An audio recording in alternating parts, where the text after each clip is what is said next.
প্রিয় দর্শক আসসালামু আলাইকুম। আপনারা সবাই কেমন আছেন? আশা করছি সবাই অনেক ভালো আছেন। তো বন্ধুরা, যাদের মেশিন ঠিকমতো দাঁড়ায় না, স্ত্রীর কাছে একজন দুর্বল পুরুষ, তাদের জন্যই আজকের এই ঔষধি গাছটি। বন্ধুরা, এই ঔষধি গাছটির শিকড় যদি আপনারা শনিবার অথবা মঙ্গলবার দিন একটি তাবিজ দিয়ে আপনার কোমরে ধারণ করতে পারেন, তাহলে কিন্তু আপনি আপনার স্ত্রীকে এক রাতেই ঘায়েল করতে পারবেন। স্ত্রীর কাছে একজন টাইগার পুরুষ, একজন বীর পুরুষ হতে পারবেন। বন্ধুরা, গাছটি কিন্তু আপনারা দেখতেই পারছেন। এই ঔষধি গাছটির শিকড়ই আপনাকে কোমরে ধারণ করে নিতে হবে, তাহলেই কিন্তু আপনি আপনার স্ত্রীর সাথে বিছানায় তুফান তুলতে পারবেন, বিছানায় ঝড় তুলতে পারবেন। বন্ধুরা, দুনিয়ার বুকে এমন কোনো নারী নিয়েছে আপনাকে লজ্জিত করে, আপনাকে পরাজিত করে এই ঔষধি গাছটির শিকড় আপনার কোমরে ধারণ করলে। তো বন্ধুরা, এই ঔষধি গাছটির সাথে আপনাদেরকে আমি পরিচয় করে দিচ্ছি। তো বন্ধুরা, এই যে আপনারা ভিডিওতে যে গাছটি দেখতে পাচ্ছেন, এই গাছটির নাম হচ্ছে ভাট গাছ বা ঘেটু গাছ। তো বন্ধুরা, এই ভাট গাছ বা ঘেটু গাছ আপনারা বিভিন্ন রাস্তাঘাট, বিভিন্ন জঙ্গল এবং কি পতিত ক্ষেত্রের আশেপাশে আপনারা পেয়ে যাবেন। বন্ধুরা, গাছটি কিন্তু আপনারা আমার হাতে দেখতেই পাচ্ছেন। এই ঔষধি গাছটি আপনারা শনিবার অথবা মঙ্গলবার দিন আপনারা কবিরাজি নিয়মে আপনারা এই ঔষধি গাছটির শিকড় তুলে নেবেন। বন্ধুরা, এই ঔষধি গাছটির শিকড় তোলার পর আপনাদেরকে এই ঔষধি গাছটির শিকড় একটি তাবিজ দিয়ে কোমরে ধারণ করে নিতে হবে, তাহলেই কিন্তু আপনি আপনার স্ত্রীর সাথে 2 থেকে 3 ঘন্টার মতো সহবাস করতে পারবেন। বন্ধুরা, এই ঔষধি গাছটির শিকড় আপনারা কারা কোমরে ধারণ করবেন?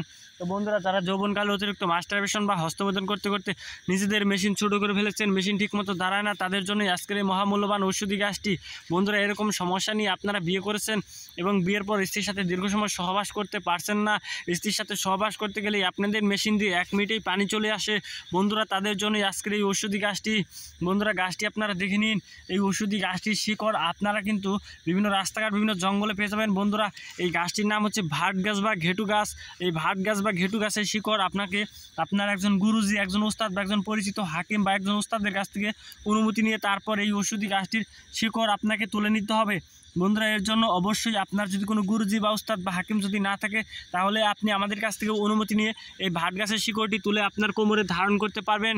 তো বন্ধুরা, যদি কেউ এই কাজটি করতে না পারেন, তাহলে অবশ্যই আমাদের সাথে সরাসরি যোগাযোগ করবেন।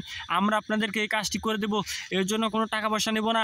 তো বন্ধুরা, প্রথমে আপনারা নিজেরাই সঠিক নিয়মে করার চেষ্টা করবেন, তাহলেই আপনারা কার্যকারিতা পেয়ে যাবেন।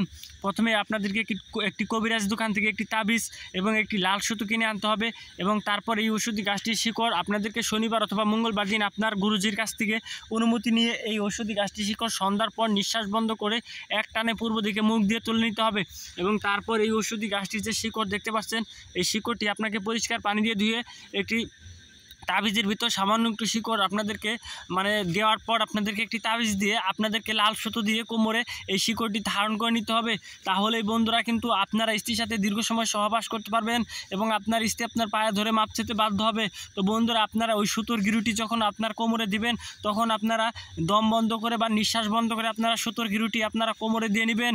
তাহলেই কিন্তু আপনার আল্লাহর রহমতে কার্যকারিতা পেয়ে যাবেন। কারণ এই ঔষধি গাছটি শিকড় কোমরে ধারণ করার পর আজ পর্যন্ত কোনো রুগী বলতে পারেনি যে কার্যকারিতা পায়নি। কারণ বন্ধুরা, মানুষ মানুষের সাথে বেইমানি করে, গাছ কখনো মানুষের সাথে বেইমানি করে না। বন্ধুরা, এই ভাট গাছের শিকড়টি আপনারা কোমরে ধারণ করলে 100% কার্যকারিতা পেয়ে যাবেন এবং আপনার স্ত্রীর কাছে একজন টাইগার পুরুষ, একজন বীর পুরুষ হতে পারবেন আপনি।